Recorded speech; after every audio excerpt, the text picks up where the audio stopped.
سب سے پہلے نبی جنہوں نے اللہ کے نام پر تلوار اٹھائی وہ تھے حضرت یوشع علیہ السلام، موسیٰ علیہ السلام کی جگہ جو نائب بنے، اور ان کا جو قتال تھا، جہاد تھا، وہ دین کے لیے، دین کو پھیلانے کے لیے نہیں بلکہ اپنا ملک آزاد کروانے کے لیے تھا۔ تو اللہ کا دین زندہ ہو اور حق غالب آئے اور باطل مغلوب ہو، اس کے لیے پہلی تلوار اللہ نے ہمارے نبی کو پکڑائی کہ جنہوں نے قاتلوہم حتی لا تکون فتنہ ویکون الدین کلہ للہ، یہ پہلی امت ہے جنہوں نے اسلام کو پھیلانے کے لیے جہاد کیا۔ تو حق و باطل میرے نبی کے دور میں ٹکراتے رہے۔ آپ کے زمانے میں کوئی 70 کے قریب جہاد کی جماعتیں گئیں۔ تو میرے عزیزو، ایک تاریخ بھری پڑی، اگر اللہ ہمارے ساتھ ہے تو ساری دنیا آ جائے کچھ نہیں بگاڑ سکتا۔ اللہ ساتھ چھوڑ دے تو پھر چوہے بلے بھی ہمیں ختم کر دیں۔ اور اللہ کو لینے کے لیے ہے مسجدوں کی دوڑ لگاؤ، اللہ کے سامنے جھکو، میں بھی توبہ کروں، آپ بھی توبہ کریں، جھوٹ سے، فحاشی سے، بدماشی سے، ہر کبیرہ گناہ سے، تو پھر اللہ تعالیٰ کی مدد آتی ہے۔ جب آتی ہے تو پھر نظام سارا تبدیل ہو جاتا ہے۔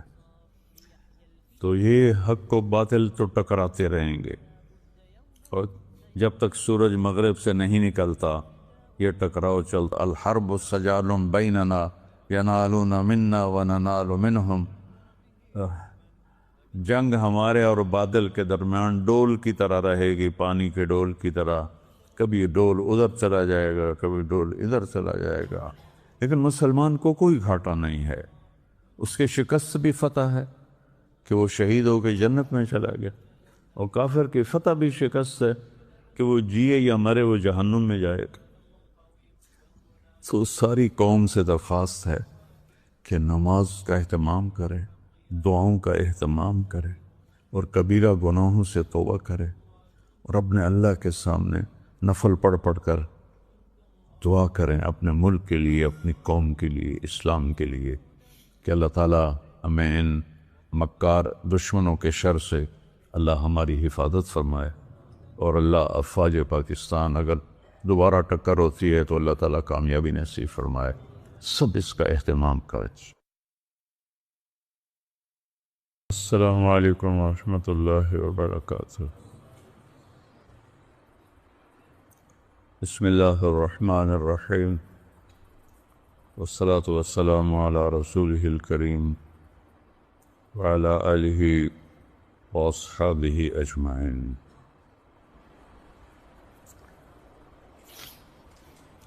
اللہ تعالیٰ نے حق و باطل کا ٹکراؤ قیامت تک رکھا ہے، دونوں ایک ہی دن اتارے گئے۔ جس دن اللہ تعالیٰ نے آدم علیہ السلام کو اتارا اسی دن شیطان بھی اترا۔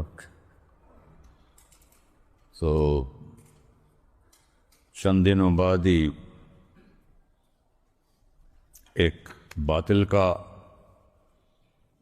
نمونہ بنا قابیل، اور ایک حق کا نمونہ بنا حابیل۔ قابیل نے حابیل کو قتل کیا۔ اس میں ایک اشارہ یہ بھی ملتا ہے کہ اکثر جو رنجشیں ہیں وہ رشتہ داروں میں زیادہ ہوں گی، اوروں سے کم ہوں گی۔ تو رسول پاک صلی اللہ تبارک و تعالی علیہ وسلم کی زندگی، پہلے نبی جنہوں نے دین کو زندہ کرنے کے لیے تلوار اٹھائی وہ ہمارے نبی ہیں۔ موسیٰ علیہ السلام تک کسی نبی نے تلوار نہیں اٹھائی، بلکہ براہ راست اللہ کے عذاب سے قومیں تباہ ہو جاتی تھی۔ موسیٰ علیہ السلام پر تورات کے اترنے کے بعد جو براہ راست عذاب تھے وہ کم ہو گئے، نہ ہونے کے برابر۔ اول من قاتل فی سبیل اللہ یوشع، سب سے پہلے نبی جنہوں نے اللہ کے نام پر تلوار اٹھائی وہ تھے حضرت یوشع علیہ السلام، موسیٰ علیہ السلام کی جگہ جو نائب بنے۔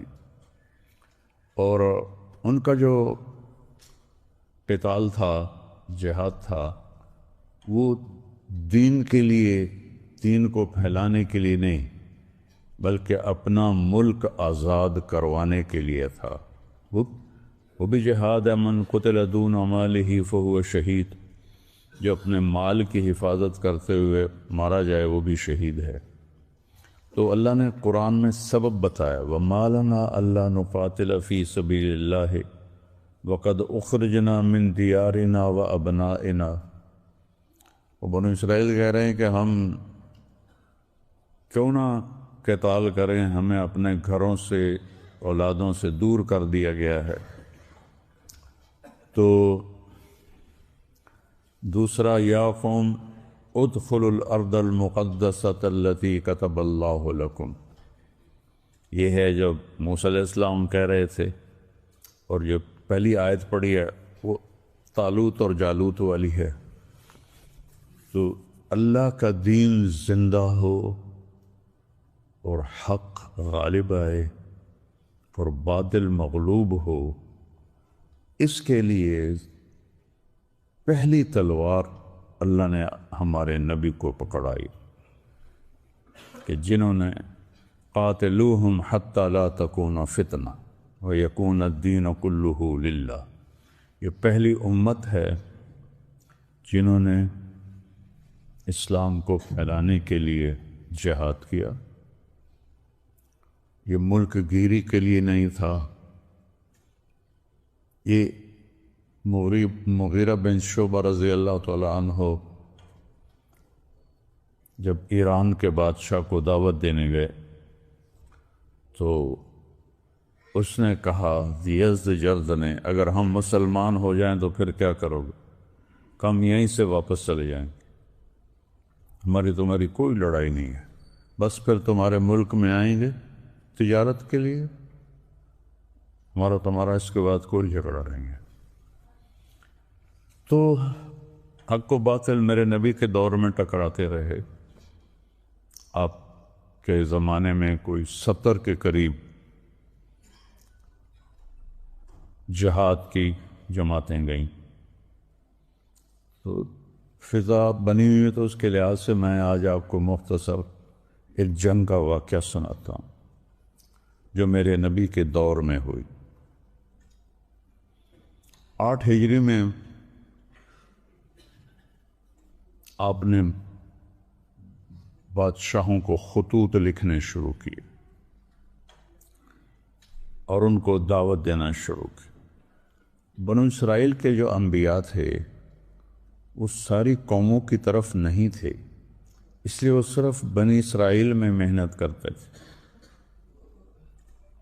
ہر قوم کے لیے الگ نبی تھا، لِكُلِّ قَوْمٍ هَادٍ وَإِن مِّنْ أُمَّةٍ إِلَّا خَلَا فِيهَا نَذِيرٌ۔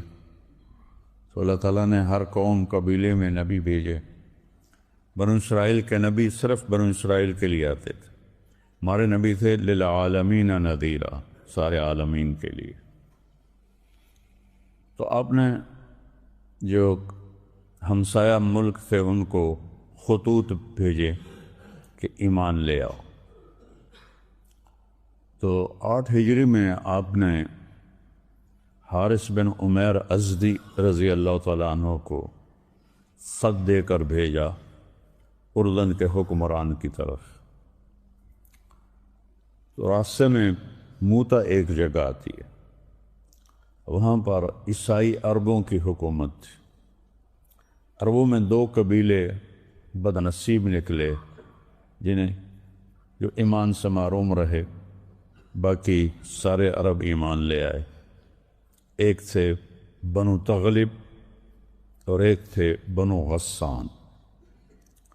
تو موتا پر بنو غسان حکمران تھے عیسائی، تو ان کا اس وقت حاکم تھا شرحبیل بن عمیر الازدی، شرحبیل بن عمر الازدی، شرحبیل بن عمر الغسانی. جو میرے نبی کے قاصد تھے وہ تھے حارث بن عمیر قبیلہ ازد کے. تو وہ اس نے وہاں سے وہ گزرے تو آگے جا رہے تھے، ان کو پکڑوا لیا. وہ پوچھا کہ کون ہو، کدھر جا رہے؟ انہوں نے سارا بتایا. تو سفیر کو قتل کرنا شروع سے ناجائز تھا، غیر قانونی تھا شروع سے. اس کی بدبختی اس نے ان کو قتل کروا دیا، حضرت حارث بن عمیر رضی اللہ تعالیٰ. جب اللہ تعالیٰ کے محبوب کو یہ خبر ملی تو آپ نے لشکر کو تیار کرنے کا حکم دیا، اور 3000 کا لشکر تیار کیا، اور ارشاد فرمایا کہ ان پر امیر بنایا کس کو؟ غلام کو. کہ قوم کا فرق مٹایا اور غریب امیر کا فرق مٹایا. کہ زید ابن حارثہ امیر ہے، اگر یہ شہید ہو جائیں تو اس کے بعد اپنے چچا زاد بھائی حضرت جعفر کا نام لیا. پہلے غلام کا نام لیا، پھر اپنے کزن کا نام لیا. اگر زید شہید ہو جائیں تو پھر جعفر ہے، اور اگر جعفر شہید ہو جائیں تو عبداللہ بن رواحہ ہیں، اور اگر یہ بھی شہید ہو جائیں تو پھر جسے چاہو امیر بنا لو. ایک یہودی وہاں مجلس میں تھا، کہنے لگا یہ تینوں کو تو شہادت مبارک ہو، کیونکہ نبی کا قول اگر بھی جو ہوتا ہے نا وہ یقینی ہوتا ہے. وہ اگر ہمارے لیے ہوتا ہے وہ ہو کہ نہ ہو، نبی کا اگر بھی یقینی ہوتا ہے. تو آپ نے اس لشکر کو روانہ فرمایا. اللہ تعالیٰ نے ہمیں قرآن میں بتایا ہے اِن يَنْصُرْكُمُ اللَّهُ فَلَا غَالِبَ لَكُمْ، اگر میں تمہاری مدد کروں تو تم پر کوئی فتح نہیں پا سکتا، تمہیں کوئی ہرا نہیں سکتا. وَإِن يَخْذُلْكُمْ، اگر میں ہی تمہیں چھوڑ دوں، فَمَنْ ذَا الَّذِي يَنْصُرُكُمْ مِنْ بَعْدِهِ، کون تمہاری مدد کرے گا؟ تاریخ ساری میرے دماغ میں ایسے گھوم رہی ہے کہ طاقت کے باوجود بھی جب اللہ مسلمانوں کی مدد سے ہٹا تو کیسے خشک پتوں کی طرح ان کو اڑا دیا.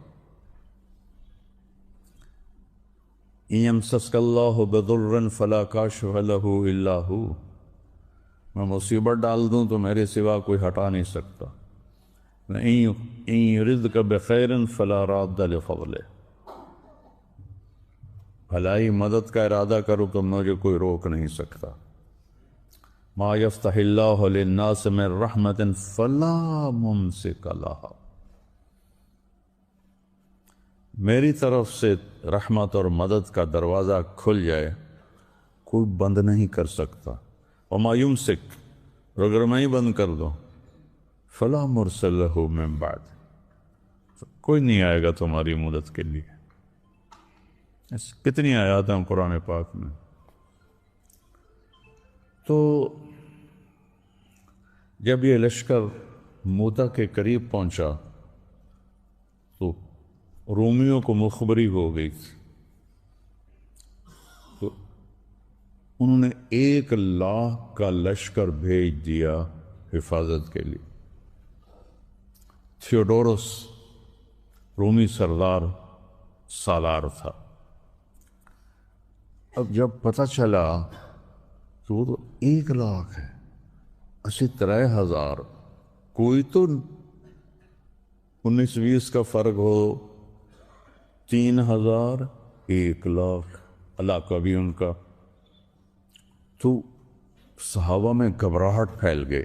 ایک طبی چیز ہے.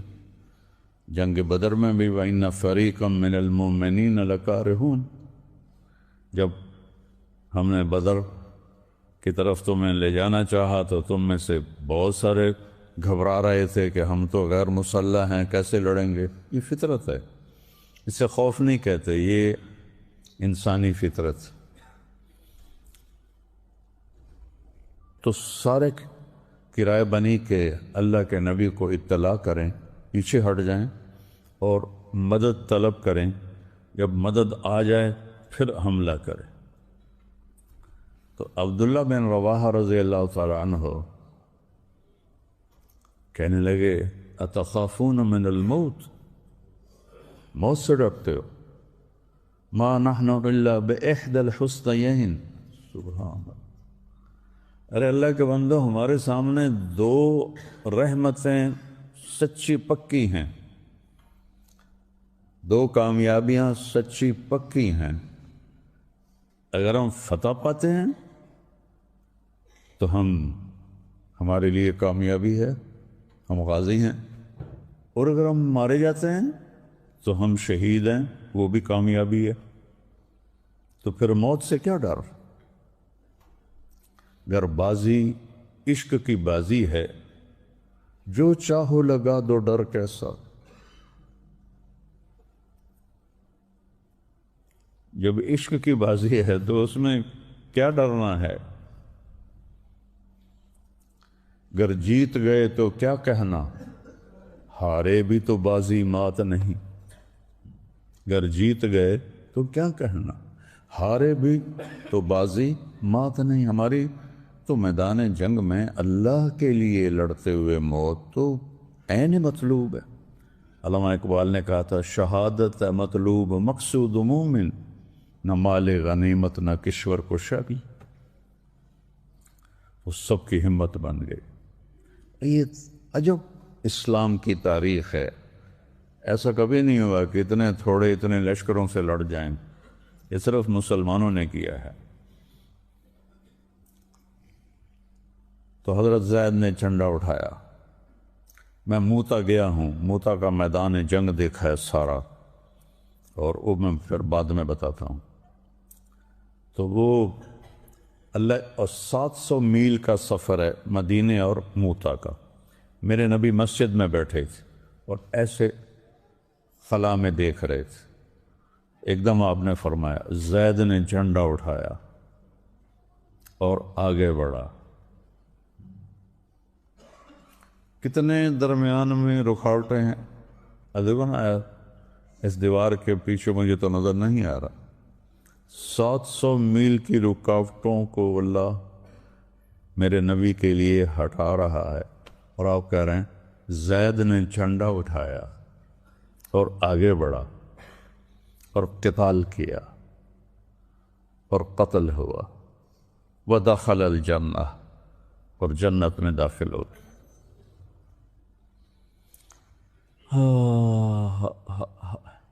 جب اس لشکر کو روانہ کیا، جرف تک آپ ساتھ گئے. جرف آخری چوکی تھی جہاں سے لشکر آپ لے جاتے تھے. مسجد نبوی سے 7 میل کے فاصلے پر تھے. تو پیچھے رہنے والے صحابہ کہنے لگے سالمین و غانمین، اللہ آپ لوگوں کو سلامتی سے لائے اور فتح سے لائے. تو عبداللہ بن رواحہ نے فرمایا، عبداللہ بن رواحہ بڑے شاعر تھے. فی البدی لیکنی اسأل الرحمن مغفرتا وضربتا ذات فرع تقذف الزبتا. نا میں نے واپس نہیں آنا، میں اللہ سے مانگتا ہوں مغفرت اور ایک ایسی نیزے کی ضرب جو میرے جگر کو چیر کے رکھ دے. تو جو اونٹنے پہ سوار ہوئے اور چلے تو زید بن ارقم آپ کے پیچھے بیٹھے تھے. وہ جوان تھے، بالکل نوعمری تھی. تو عبداللہ بن رواحہ کہہ رہے تھے اذا ادنیتنی وحملت رحلی مسیرت اربع بعد الحساء فشانک انعم وخلاک ضم ولا ارجع الى اہلی ورائی. وہ اپنی اونٹنی کو کہنے لگے، ان سے باتیں کر رہے ہیں کہ جب تو مجھے لے کے چلی ہے وہ لمبی مسافت پر، تو سلامت رہے، لیکن یہ تیرا میرا آخری سفر ہے، میں واپس نہیں آؤں گا. تو حضرت زید ابن ارقم رونے لگے. تو ان کو انہوں نے ایسے کون نہیں ماری ایسے پیچھے ایسے کیوں روتا ہے؟ اللہ مجھے شہادت دے اور تو غنیمت لے کے واپس جائے تو یہ کوئی گھاٹے کا سودا ہے؟ دیکھو جنہوں نے مرنے کا ارادہ کیا انہیں ہرانا بڑا مشکل ہوتا ہے. خالد بن ولید اور طلیحہ، جھوٹے نبی کی جنگ ہو رہی تھی، تو طلیحہ اپنے سالار سے کہتا ہے وہ ہیں بھی تھوڑے اسی ہاں بھی زیادہ تو سانوں ہی وہ ماری جاندے نے گل کی ہے. تو اس کے سالار نے کہا وہ جو ادھر ہے نا ان میں سے ہر آدمی یہ چاہتا ہے میں پہلے مر جاؤں دوسرا بعد میں مرا، اور ہم میں سے ہر ایک یہ چاہتا ہے پہلے اگلا مرے پیچھے میں مرا، ان سے کون لڑے گا؟ تو انہوں نے کہا ایسے کون نماز وہ حق کیوں روتا ہے؟ مجھے شہادت مل جائے، تو میری اونٹنی لے کے واپس جائے تو اس میں کیا دونوں کا مزہ ہے. تو جب حضرت زید شہید ہو گئے تو پھر آپ نے فرمایا اب جھنڈا جعفر نے اٹھایا. جعفر آپ کے چچا زاد بھائی تھے، سب سے بڑے تھے جعفر، ان سے چھوٹے تھے عقیل، اور ان سے چھوٹے تھے علی بن ابی طالب رضی اللہ تعالیٰ عنہ. تو ان پر وار کیا کہ رومی نے ہاتھ کاٹ دیا. آپ نے کہا جعفر کا ہاتھ کٹا، اس نے جھنڈا دوسرے ہاتھ میں پکڑ لیا. کیا نظر ہے میرے نبی کی. ہم اس کی بات کو جھٹلا کر اپنے علم پہ چلتے ہیں. ہم سے کوئی بڑا بیوقوف کوئی ہوگا؟ پھر کہا انہوں نے دوسرا ہاتھ بھی کاٹ دیا. اس نے جھنڈا سینے سے لگا لیا تو اس کو دو ٹکڑے کر دیا. وَدَخَلَ الْجَنَّةِ، اور جنت میں داخل ہو گئے. بعد کی بات یہاں نہیں، ایک اور موقع پر آپ نے فرمایا کہ اللہ نے جعفر کے کٹے بازوؤں کے بدلے اسے 2 پر عطا کیے ہیں جس سے وہ پوری جنت کی سیر کرتا ہے اور اڑتا پھرتا ہے. اس لیے ان کا نام جعفر طیار کہلایا، جعفر طیار. اس کے بعد حضرت عبداللہ بن رواحہ ایک کونے میں تھے پچھڑ، اور 3 دن سے کچھ کھایا نہیں تھا. تو ایک گوشت کا ٹکڑا منہ میں تھا تو آواز لگی عبداللہ جعفر شہید ہو گئے. یہ جو پہلے 2 حضرات تھے یہ متوسط لوگ تھے. عبداللہ بن رواحہ بڑے امیر کبیر آدمی تھے. پہلے 2 مہاجر تھے، یہ مدنی انصاری تھے. ان کے باغات تھے، ان کی 4 بیویاں تھیں، ان کے غلام تھے. تو جب آواز لگی نا کہ عبداللہ جھنڈا، تو ایک دم ذرا دل میں کھٹک آئی، ہائے 4 بیویاں، باغ، غلام، اولاد. ایک تھوڑا سا دل پکڑا گیا، یہ تو ایک فطری چیز ہے. تو ایک دم اپنے آپ کو جھٹکا. کیا چاہتا ہے؟ بیویاں سب کو 3 طلاق. کیا چاہتا ہے؟ غلام سب آزاد. کیا چاہتا ہے؟ باغات سب صدقہ. اب اقسمت یا نفس لتنزلن کارہتن او لتطاوعن ان اجلب الناس وشد الرن ما لی اراکی تکرہین الجنہ هل انت الا نطفة فی شنہ یا نفس باللہ تبتلی تموتی هذا حمام الموت قصلیتی ان تفعلی فعلاہما ہدیتی. پتہ نہیں مجھے کہاں سے یاد آ گئے یہ سارے اشعار. سبحان اللہ. میں کوئی مطالعہ کر کے تھوڑا ہی آتا ہوں، یہ مجمع کی برکت سے چیزیں ٹک ٹک ٹک ٹک ٹک ٹک آنی شروع ہو جاتی. میں کہا اے نفس قسم ہے تجھے رب کی، تجھے میدان میں اترنا ہوگا، تیرا جی چاہے یا نہ چاہے تجھے آگے بڑھنا ہوگا۔ بہت عرصہ تو نے موج میلہ کر لیا، اب آگے بڑھ اور اس طرح موت کو قبول کر جیسے تیرے ساتھیوں نے کی۔ وہ گئے جنت میں، تو بھی جا جنت۔ وہ یہ کہ وہ جو بوٹی تھی نا وہ بھی پوری نہیں کھائی، پھینک دی، اور جھنڈا اٹھایا، اور آپ نے کہا اب جھنڈا عبداللہ نے اٹھایا، آگے بڑھے، قتال کیا، قتل ہو گئے، اور آپ خاموش ہو۔ تو یہ مدینے کے تھے، تو مدینے والوں پر قیامت ٹوٹ گئی۔ کہ ہے پہلے دونوں کی دفعہ تو ایک دم کہہ دیا تھا جنت میں چلا گیا، تو عبداللہ کے لیے خاموش کیوں ہو گئے؟ وہ سب کے رنگ بیلے پڑ گئے مدینے والوں۔ پھر آپ نے تھوڑی دیر کے بعد فرمایا وَدَخَلَ الْجَنَّةَ، اور جنت میں داخل ہو گیا۔ تو ابھی بات آپ کی چل رہی تھی، لیکن میں پیچھے سے بات لے آ کے مکمل کر لوں۔ مدینے والوں نے پوچھا یا رسول اللہ، آپ نے عبداللہ کے بارے میں دیر سے کیوں کہا، تھوڑا وقفہ کیوں کیا؟ کہا اس کے دل میں تھوڑی کھٹک آ گئی تھی، بیوی، بچے، غلام، تو اس لیے تھوڑی سی دیر ہوئی اس کو جانے میں، وہیں پہنچا ہوا۔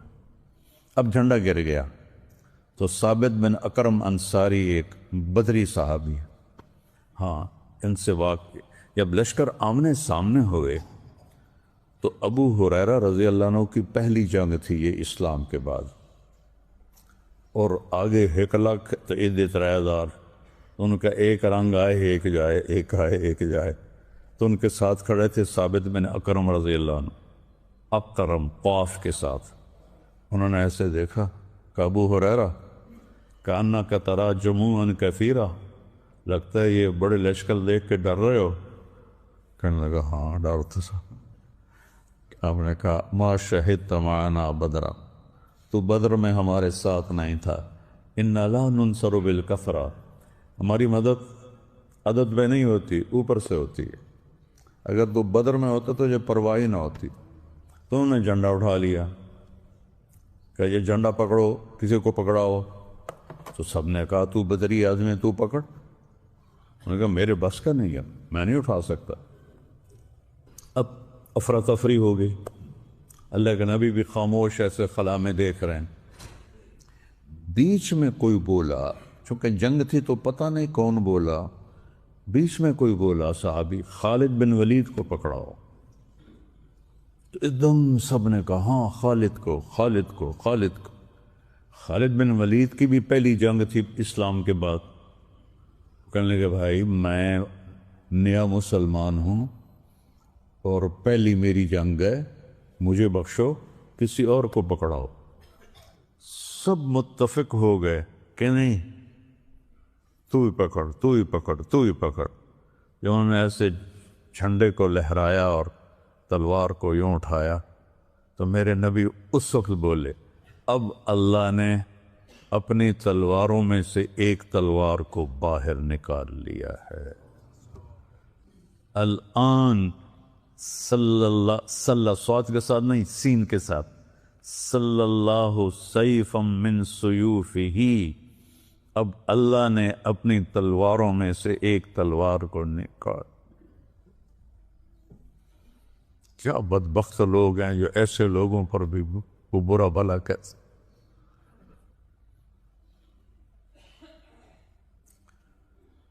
ہو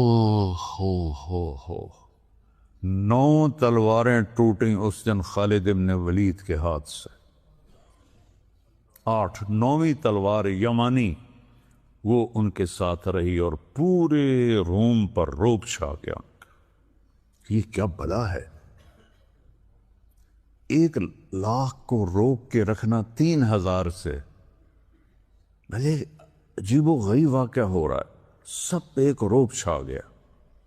شام ہو گئی، لشکر پیچھے ہٹ گئے، تو خالد بن ولید کو اللہ تعالیٰ نے جنگ کا الہامی علم دیا تھا، الہامی۔ تاریخ میں ایسا جرنیل نہ آیا نہ آئے گا۔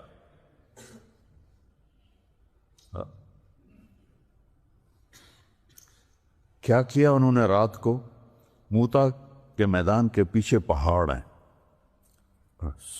سعودیہ کے راستے کی طرف، تو انہوں نے سارے پہاڑوں پہ آگ جلوا دی۔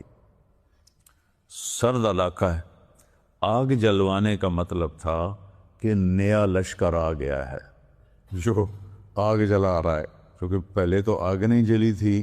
تو یہ جو پہاڑوں پہ آگ رومیوں نے دیکھی نا، ان کا اللہ ہے بھائی یہ تو کوئی اور لشکر بھی آ گیا، یہ تو تھوڑے جائے نہ سنبھالے جاندے پہ انہیں نانوں کے میں سنبھالاں گا۔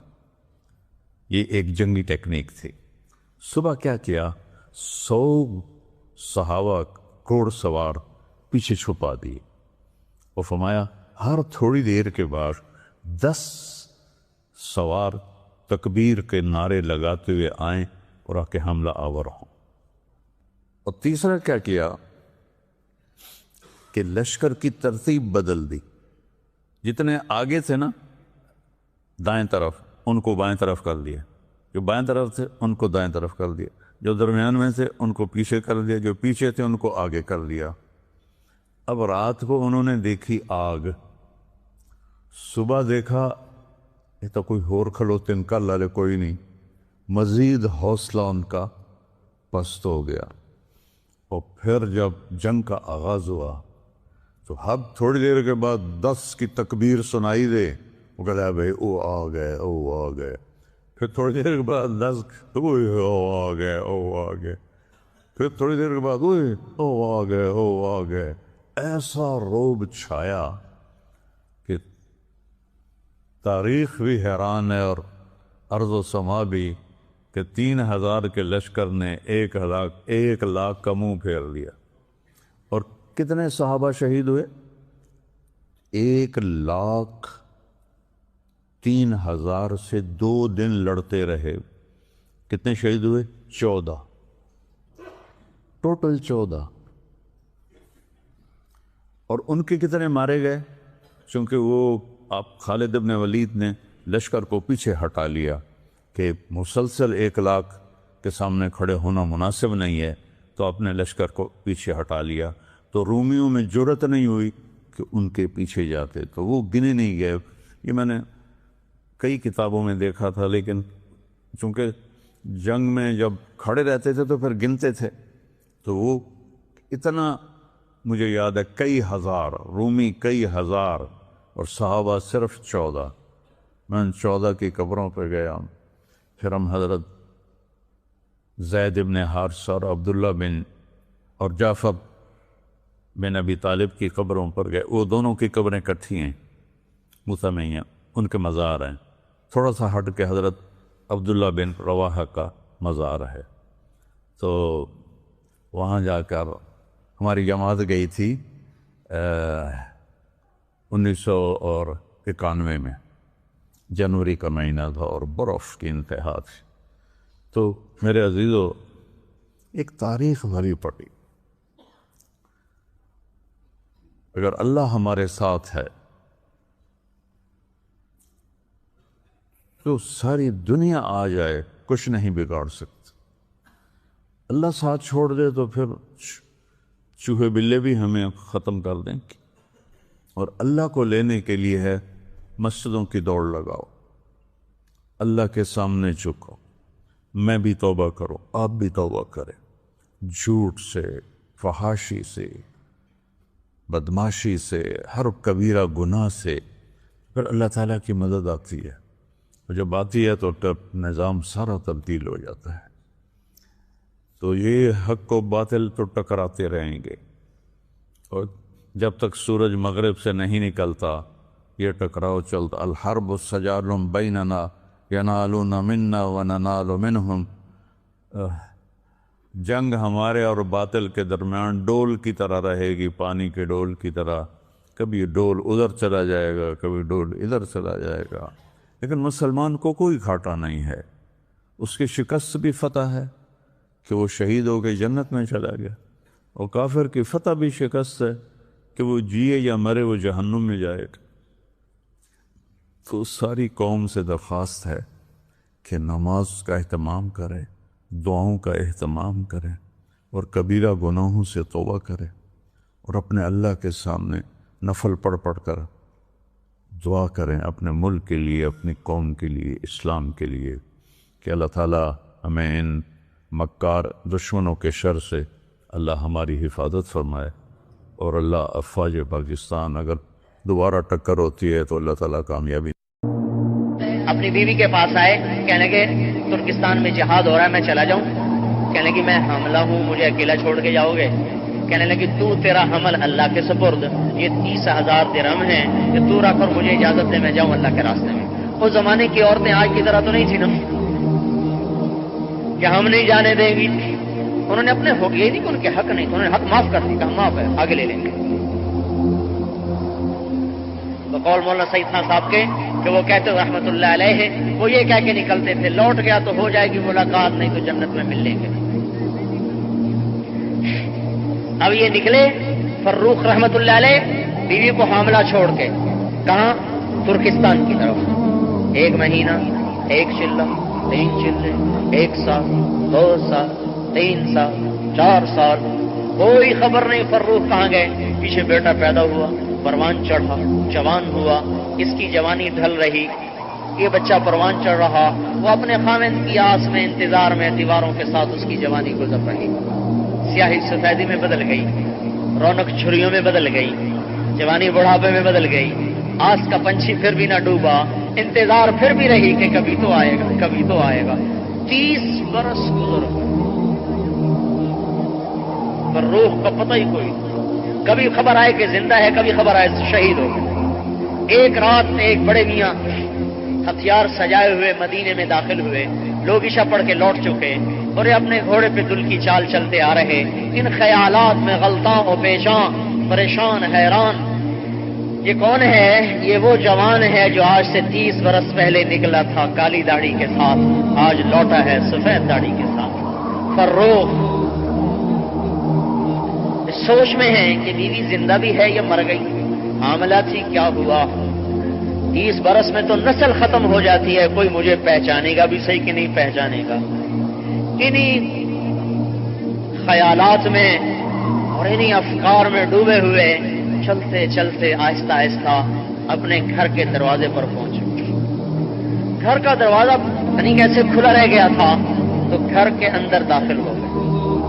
گھوڑے سمیت جو اندر، گھوڑے سے اترے، گھوڑے کی آواز، ہتھیاروں کی آواز، ان کے بیٹے تھے ربیعہ، وہ اٹھ کے کھڑے ہوئے، دیکھا تو چاندنی میں ایک بڑے میاں گھوڑے کی لگام پکڑے، ہتھیار سجائے کھڑے ہوئے، ان کے تن بدن میں آگ لگ گئی۔ نے آگے بڑھ کے یوں ان کو گریبان سے پکڑا۔ اب بڑے میاں تجھے شرم نہیں آتی؟ مسلمانوں کے گھر میں بغیر اجازت کے داخل ہوتے، پردے دار گھر میں۔ اب یہ بیچارے گھبرا گئے، انہوں نے یوں سمجھا کہ شاید میں غلطی کھا گیا، کسی اور گھر میں آ گیا۔ 30 برس کہنے لگے بیٹا معاف کر دینا، میں یہ سمجھا یہ میرا گھر ہے، میں اپنا گھر سمجھ کے آ گیا۔ تو انہوں نے نا ایک اور جھٹکا دیکھا، اچھا شرم بھی نہیں آتی جھوٹ بولتے ہوئے، ایک غلط کام کیا، گزرے گناہ بدتر از گناہ، اوپر سے کہ تو گھر میرا ہے، چلو میں تمہیں قاضی کے پاس لے کے چلتا ہوں۔ اب یہ معذرت کر رہے، وہ غصہ دکھا رہے، اس آوازیں بلند ہوئی تو ماں کی آنکھ کھل گئی، اوپر چوبارے پہ لیٹی ہوئی، انہوں نے جو کھڑکی کھول کے جو دیکھا تو 30 برس کی ریل چلتے چلتے چلتے چلتے چند سیکنڈ میں 30 برس کی منزل طے ہوئی، اور بوڑھے فروخ میں جوان فروخ کی جھلکیاں نظر آنے لگی اور ان کی چیخ نکل گئی۔ تو انہوں نے گھبرا کے دیکھا میری ماں کو کیا ہوا،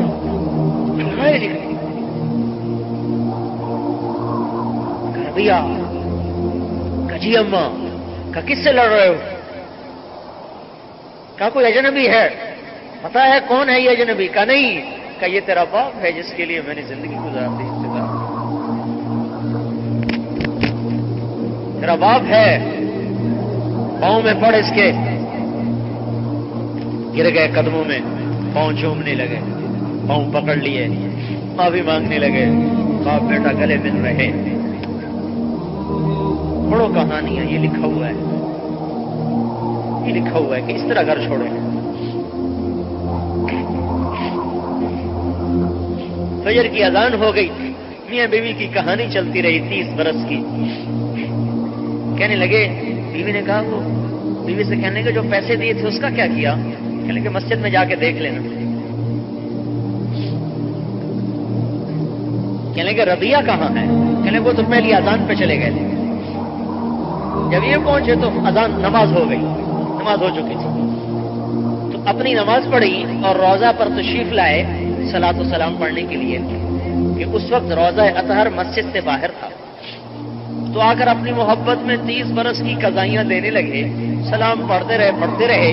اتنے میں جو نظر پڑی تو مسجد کھچ بھر چکی اور ایک نوجوان مسجد پہ بیٹھا درس دے رہا. بینائی کمزور ہو چکی، پہچان نہیں سکے کون ہے، تو پیچھے ہو کے بیٹھ گئے، سنتے رہے. جب درس ختم ہوا تو ساتھ والے آدمی سے کہنے لگے بیٹا یہ کون ہے؟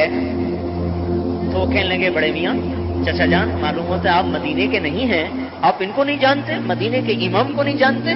کہ بیٹا میں ہوں تو مدینے کا، آیا بڑے مدت کے بعد. آئیے ربیہ ہیں مالک کے استاد، ابو حنیفہ کے استاد، سفیان ثوری کے استاد، سفیان بن عیینہ کے استاد اور یحییٰ بن معین کے استاد. اور یہ ان کی تعریف جیسے کوئی عقیدت میں تعریف کرتا ہے نا. تو انہوں نے کہا بیٹا لم تنتسبہ الیہ، تو نے نام تو بتایا، اس کے باپ کا نام ہی نہیں بتایا. عرب میں دستور ہے باپ کا نام ساتھ بتاتے ہیں. تو جذبے میں امام کہہ کر ربیہ کہہ کر نام نہیں بتایا. کلم تنتسبہ الیہ، تو نے یہ تو بتایا نہیں بیٹا کس کا ہے. کہا چچا جان یہ فروخ کا بیٹا ہے، اس کا باپ چلا گیا تھا اللہ کے راستے میں، آج تک لوٹ کے.